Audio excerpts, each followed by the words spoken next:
Well, hello everyone, and thank you for joining us this month for Side by Side Digital. I'm your host, Carly Jacobson. So this month we're tackling family living. Family living is something that sometimes one of those overlooked categories of expenses that can be a major contributor to your farm's financial success or struggle. We've got a special guest on today to help us navigate some of these challenges.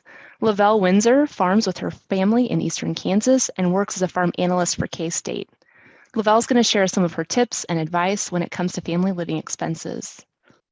Good afternoon, everyone. Thank you for joining us today to talk about family living expenses. I know this is a very busy time on the farm, so I appreciate you taking these few minutes to join us and talk about this important subject. I know that family living sometimes is not the most interesting topic to talk about, but it is just critically important. So I appreciate you taking the time. Before we get started with the talk about family living expenses, I want to tell you a little bit about my role and what I do that kind of and where a lot of my learning has come from of helping families with this. So I work with Kansas State University, K-State Research and Extension, and I am a farm analyst or farm financial analyst. So what I do, particularly during the winter time, during the times that are not quite as busy on the farm, is I am actually on farms a couple of times, probably 3 days a week during the winter months, working with farmers on their finances. Sometimes that might be a very difficult issue where maybe some financing needs to be, maybe we need to look at refinancing something, or maybe there's a cash flow issue or something like that. And maybe it's even working with a family with their lender to get something set up more streamlined so it works better for the farm. Sometimes that is an expansionary measure that we're looking at is, okay, we want to add this expansion into our operation. Maybe it's buying land, buying some machinery, or redoing something, maybe doing a different enterprise, and I'll run that through a financial system that I use, and we'll look at what are the ramifications for that change. And then also I work with families on farm succession, so passing the farm from one generation to the next.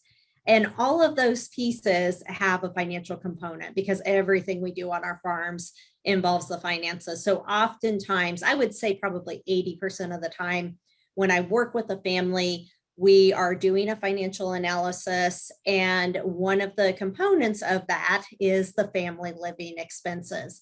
And so that's where this topic ties into the work that I do with families. I am also part of a third generation family farm. This picture is my husband and my brother-in-law harvesting soybeans below my house a couple of years ago.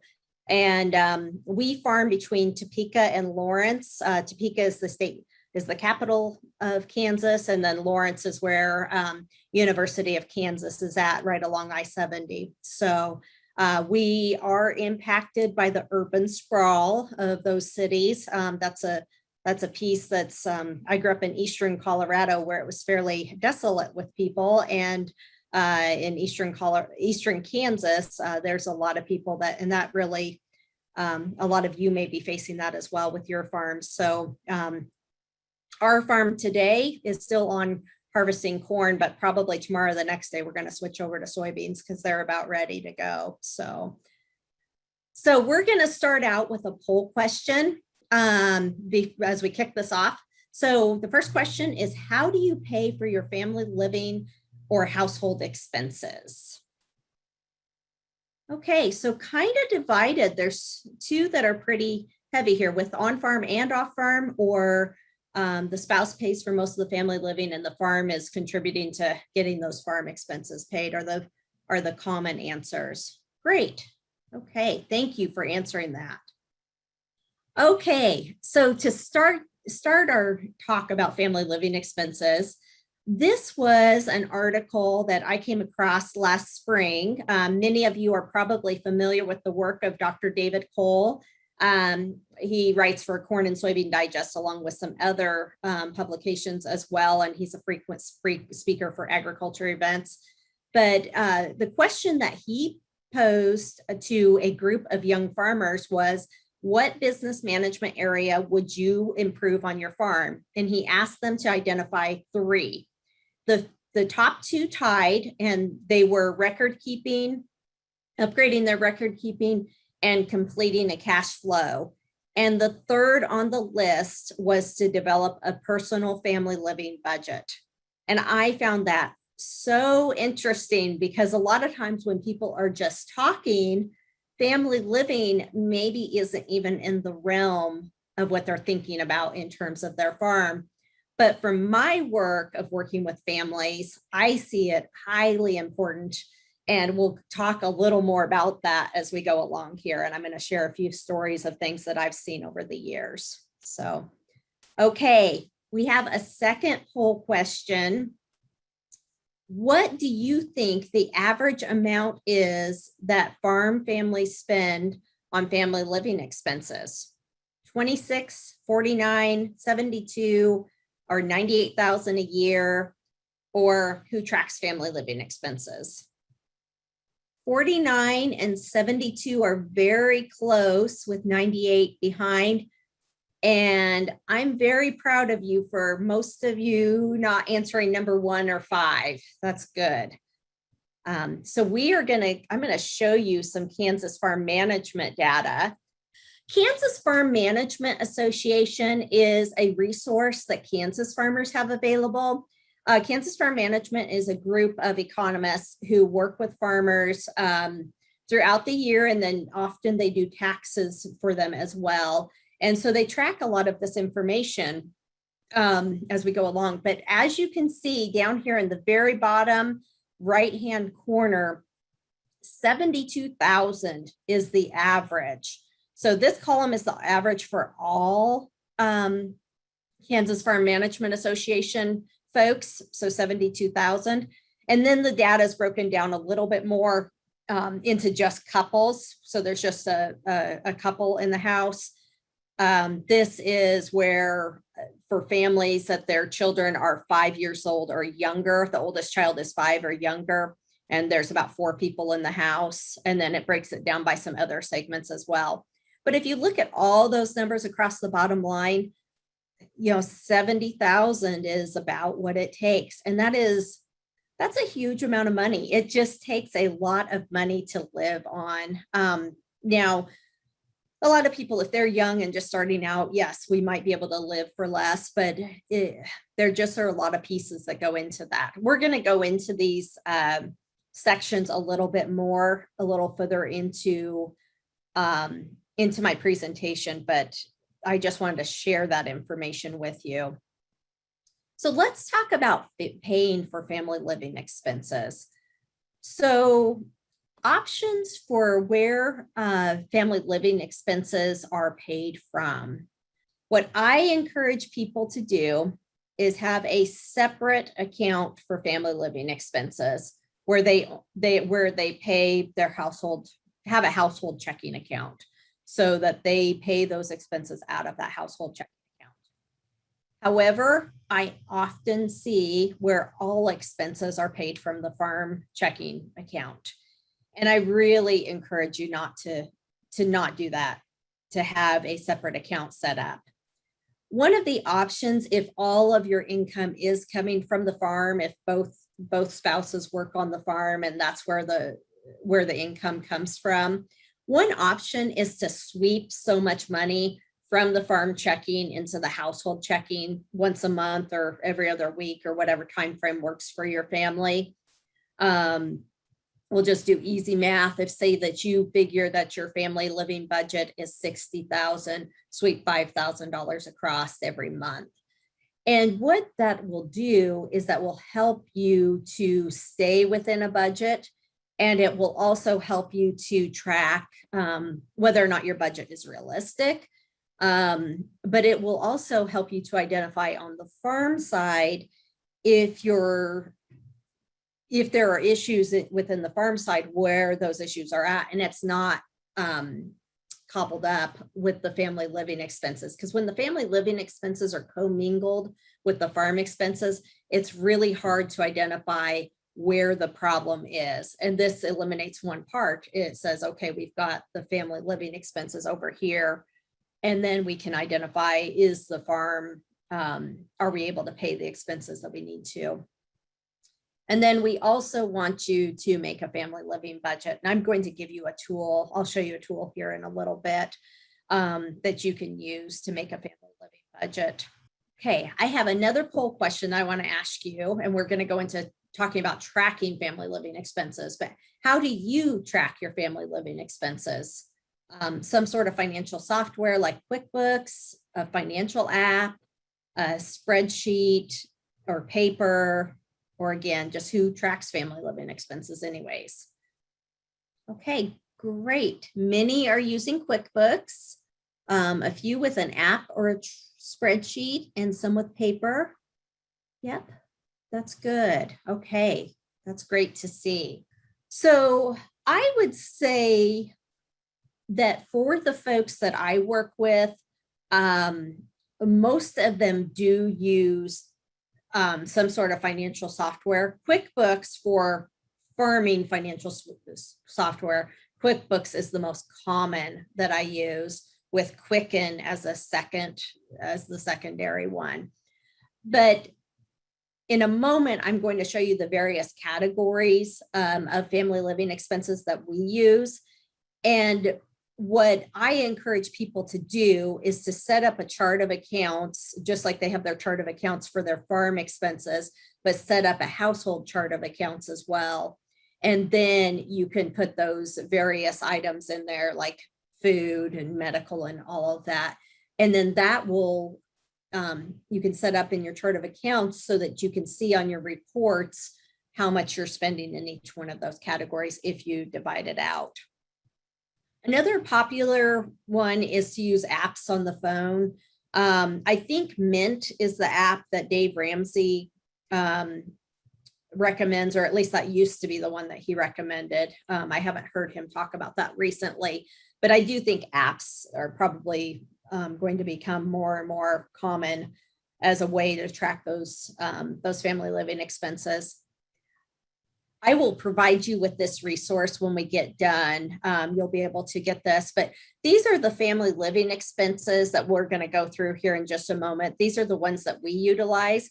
How I recommend for people to do is to make a budget, you and your spouse, if you're married, go through each one of these categories and write down what you think is reasonable to spend in a month, and then multiply that out to get to an annual budget. And then every month of the year, track what those expenses actually were. And then at the end of the year, figure out how much you actually spent and look, okay, was I over or under on what my annual budget was for that category? And then also a paper record. I do still see people that use just a paper record to log those expenses as well. So I would say probably, I suppose probably the two easiest ones in my mind from like trying to streamline things are probably either utilizing the financial software, if you can get into a habit of doing that at the same time as you do your farm, the things that you're doing on your farm. Or I can see a lot of value also in utilizing an app, because you just record it. If you can get yourself into the habit of recording it as soon as you make those expenses, you just have it in your app at a moment's notice. So if you haven't been tracking and thinking about doing that going forward, those are probably the two directions that I think would probably be the most streamlined eventually. So let's go through some of the family living expenses. So these are the categories. Anything that's in dark, those are the categories. And then over the years, what I have done when I work with families is if I hear somebody talk about a new area that they spend money in that I haven't talked to somebody about before, then I just add it in there. So like, when we think about food and meals, often people are thinking about, well, what do I spend at the grocery store? But it's not just the grocery store. It's also how much what do you spend in restaurants each week or month? If you have kids, oftentimes you're eating at concession stands for children activities, school lunches, fees on livestock being processed, picking up snacks at the gas station. Those all go into that food and meals. And it's amazing when you start to think about all those other places that you spend money on. It's not just the $100 that you spend at the grocery store that you're spending on food, but it multiplies quite significantly quickly. We will skip down here to household supplies. That tends to be that catch-all category.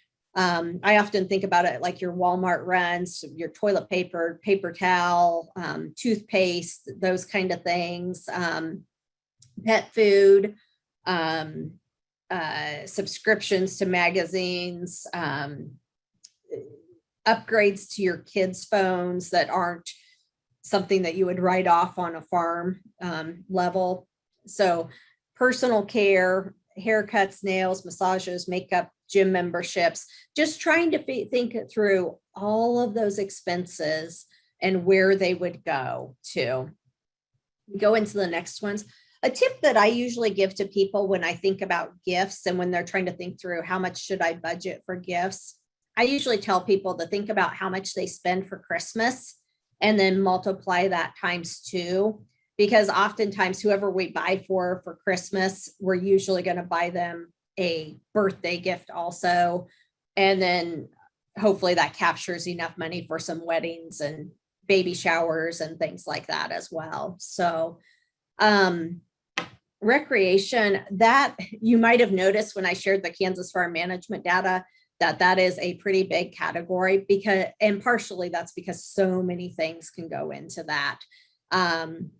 One time I did an analysis with somebody and we got all the way done and their family living expenses were pretty reasonable. And we got down to the end and they're like, well, where do I put my college football tickets in? Which of course is a pretty big expense. And, and then we kind of came up with some other things. One time I was with a family and we were at family living expenses and the little boy had gotten off the school bus and he was sitting at the table with us and eating his snack, and we're just working through the family living expenses. And the little guy, he's like, you guys forgot one. And he's kind of like laughing. And he goes, you forgot about the beer. And so then I added alcohol and tobacco under the recreation area as well. So just trying to think through what are all of the expenses that you might have, and just trying to fit it into one of those categories that makes sense for you. Household repairs, there are so many people that want to put 0 in that category, but I usually recommend $1,000 to $2,000 for household repairs. And part of the reason that I want people to do that is you might have an appliance or 2 that goes out in a year. You might not have anything that goes out for 5 years, but all of a sudden you might have a couple of things that goes out, or you need some new furniture or some house maintenance. Who knows what it is? But I think it's better to plan on having some of those expenses than not, because that's where you end up short money. And honestly, in today's, I probably need to update that to probably $2,000 to $3,000, just because all of that stuff is a lot more expensive. Inflation has just really kicked in and it's more expensive. So, and then these are kind of those insurances, and then retirement savings as well.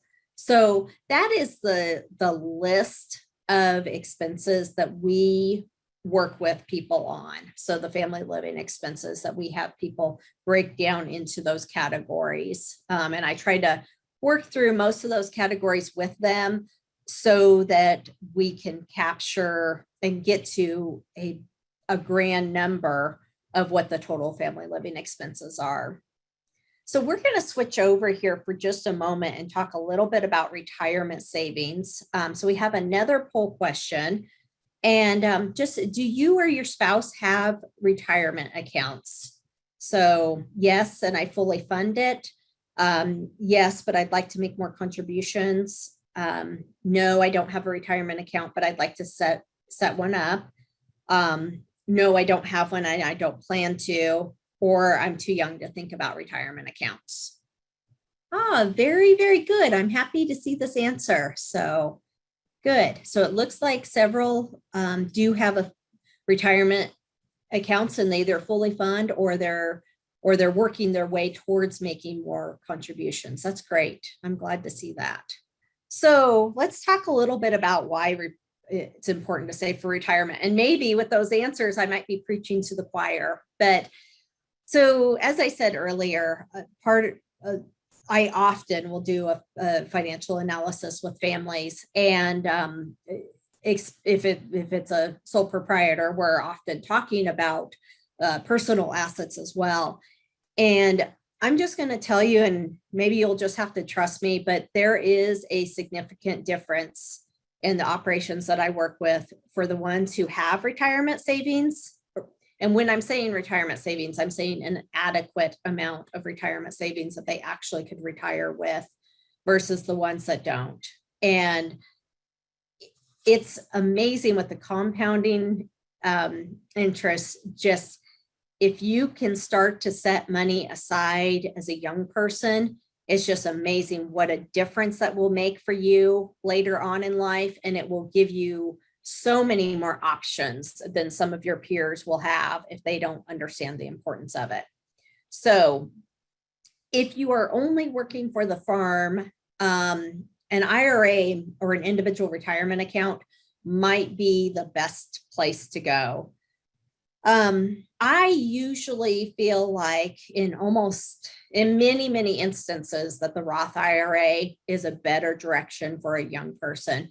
And the reason is you are paying the taxes on those dollars today, but then the growth grows tax-free. So when you retire, you're taking out all that growth and not paying taxes on it the way that the laws are set up today. And that is just an absolute amazing opportunity. There's a lot of people who like traditional IRAs because they get to deduct the interest or pay the tax, get the tax deduction today, which it's kind of a short-sighted reason that is advantageous. And you then you do pay taxes when the money comes out. Well, oftentimes, if you're invested in a mutual fund or in the stock market, in some ways, the trajectory is that money is going to increase in value in many instances. Well, then you're going to pay the taxes on so many more dollars if we continue on that trajectory. The limits for IRAs are $6,000 per person in 2021. Every few years, those limits change just a little bit. I think they're 6,000 for 21 and 22, and then they might go up another $1,000. But if you can set aside $500 a month, $125 a week, or even if it's less than that, just setting aside some amount of money and investing that in retirement just makes a huge difference later on. If you or your spouse works for an employer, if you have access to a 401k or a 403b or some other retirement vehicle that your employer will give you matching dollars, that's amazing. I mean, it's like free money.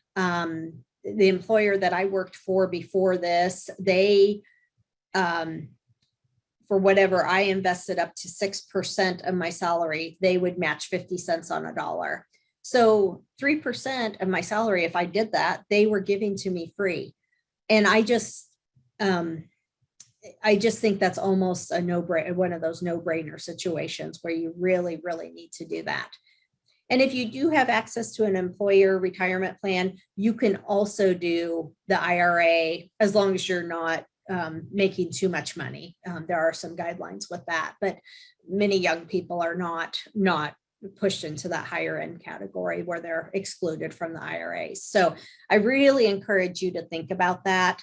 And that is a piece of your family living expenses, but it's something that I really think will pay dividends for you to do later on in life. It is really important to focus on your habits your financial habits early in your career. And that's either farm or family. The decisions that you make now will really truly impact your future. So, going ahead and making a family budget now and getting into the habit of doing that. It's simply just a habit, really. And then working through that. From the farm financial side of it, I have a family that I think they have probably done 35 financial analyses over the years. I mean, they do one a year. I've probably been involved with 15 of them.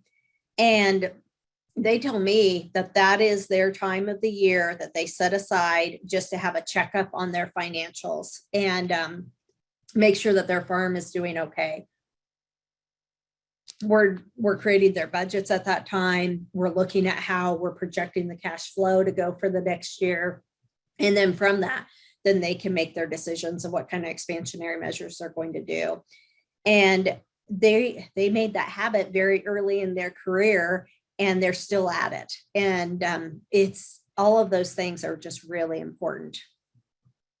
Another thing that I want to encourage you, because I think most of you are young farmers, is consider getting involved in some sort of agriculture organizations like the commodity organizations or Farm Bureau or Farmers Union.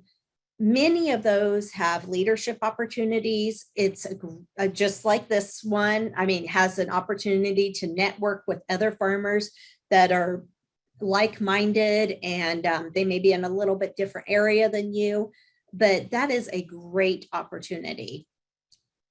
And so I just want to encourage you to do that. One thing before we go on to questions, I just want to share with you kind of a trend that I have seen in the last few years is there are a lot of farms that I have worked with, and particularly I'm thinking about younger farm families where one spouse is working off the farm and the other spouse is on the farm full time. And I've witnessed where the person who is working off of the farm has become under a pretty significant amount of stress because they, in many of those cases that I'm thinking of, they're paying for 80 or 90% of the family living expenses, almost the entire amount of family living expense. They're also providing the benefits and the health insurance for them and their family as well. And those things are okay, particularly if the on-farm spouse is working towards paying down land and things like that, kind of plowing money back into, and you're both on the same page that that's what you guys are doing, is that both spouses are on board with that money going back into growing the farm. But if there's not growth and there's not ability to do that, and there's no money coming back into the family living, it's something that you've really got to look at the farm operation and see if there's profitability there, and see if there maybe needs to be some sort of growth or re-looking at the enterprises so that there are additional funds to be able to support your family as well,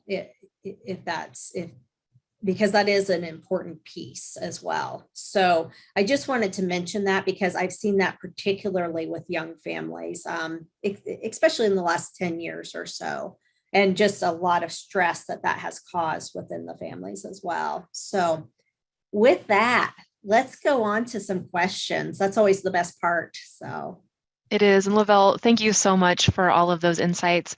We've got some great questions coming in, so I want to get to those right away. But before we do that, there's one more question I have for you. Having a conversation around money and finance can be really, really hard for families and couples.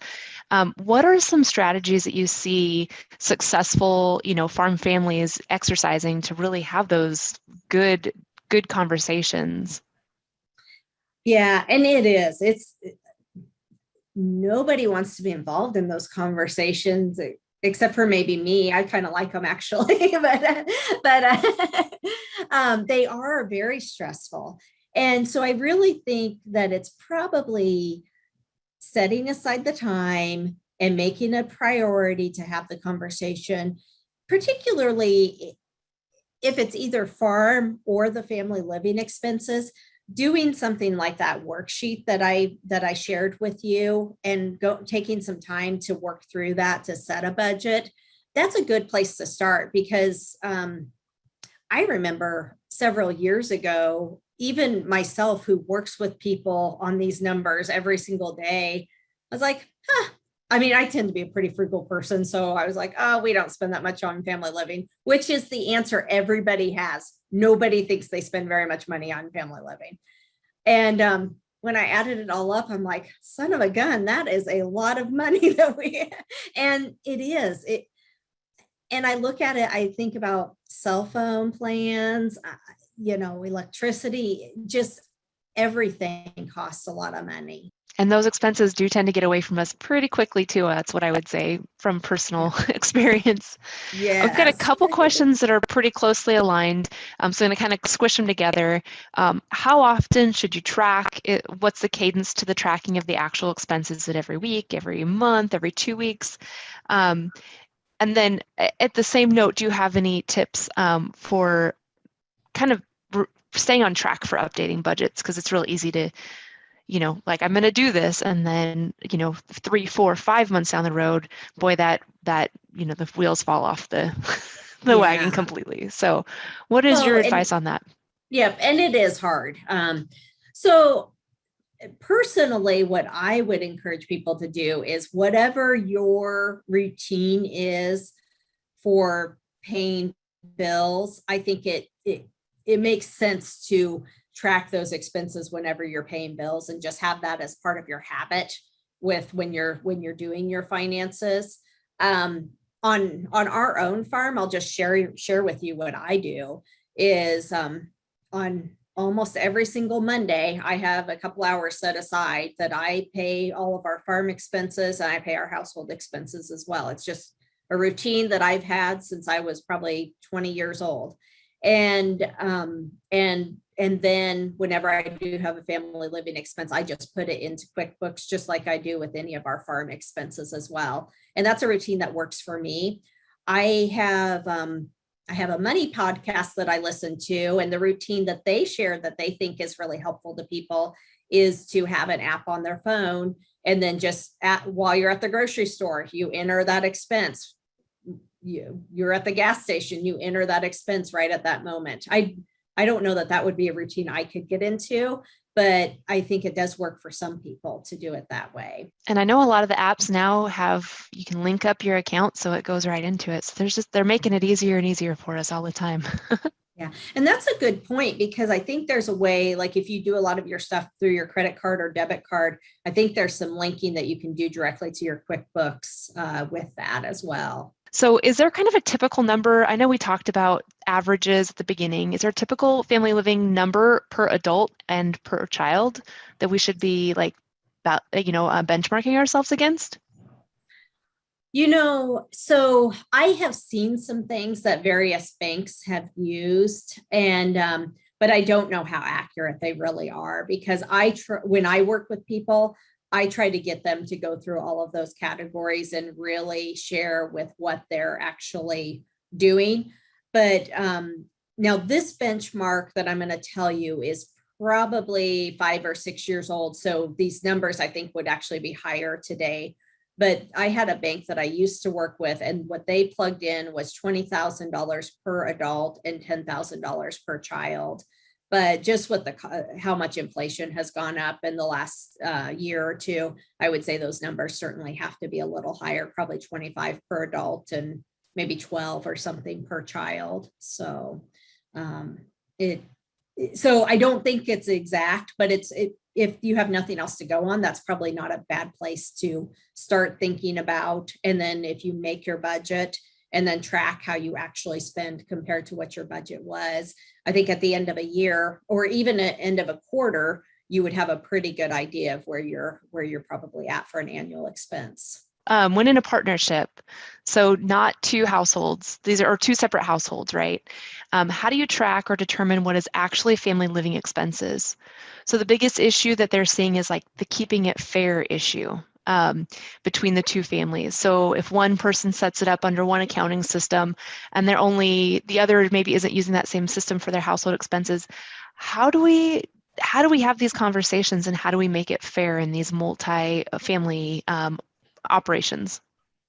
Okay, so thinking about what is the fair amount of withdrawals per partner, I think is what that's getting to in the bottom line. I think there's a couple of different ways that you can go with that.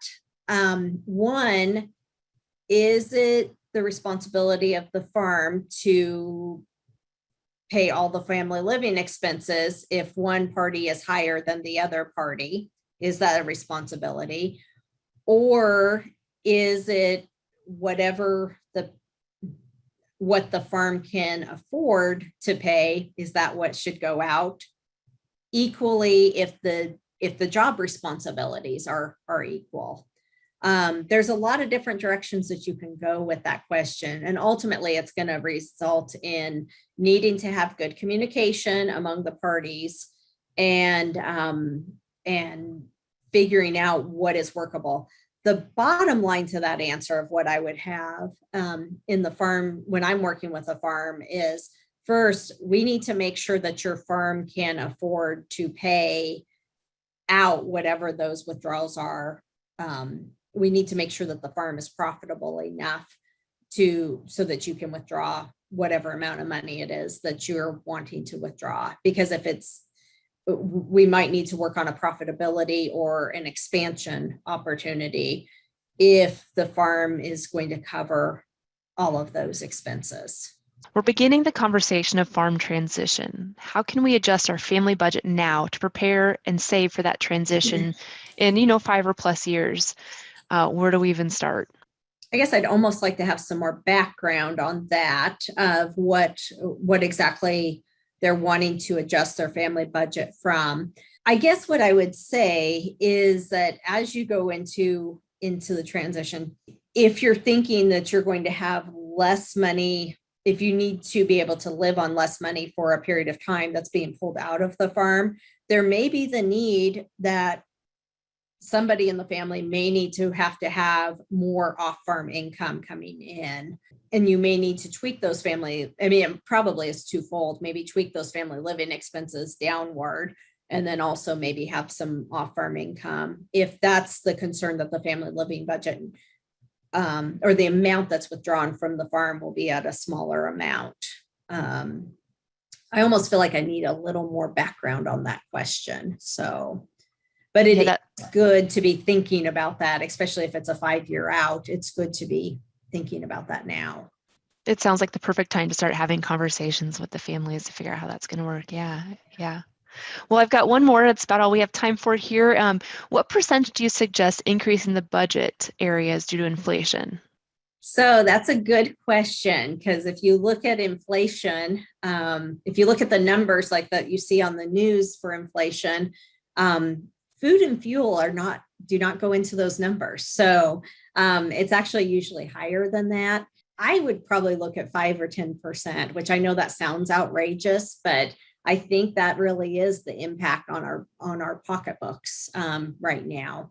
Rather than specifically, unless you feel like you really, really know what your family living expenses are, I would probably start with making a budget, tracking it, and getting a good handle on what that is first before I thought about making increases in an area because of inflation. So, well, thank you so much for that, Lavelle. I'm sure that I'm not alone here in saying I wish that you would come join me at my kitchen table and help us sort through all this, because sometimes I think that that's probably what it would take, is that impartial third party to help us get there. But we'll have to settle for this today and look for resources like you in our areas to help us have these hard conversations. So thank you again, Lavelle, for being here today. Thank you in the audience for your participation and your great questions. So we'll be back next month on November 3rd. It's balance sheet season. So we're going to be talking about how to get your balance sheet in order by the end of the year. So We hope you'll join us for that one as well. So until then, take care and see you online soon.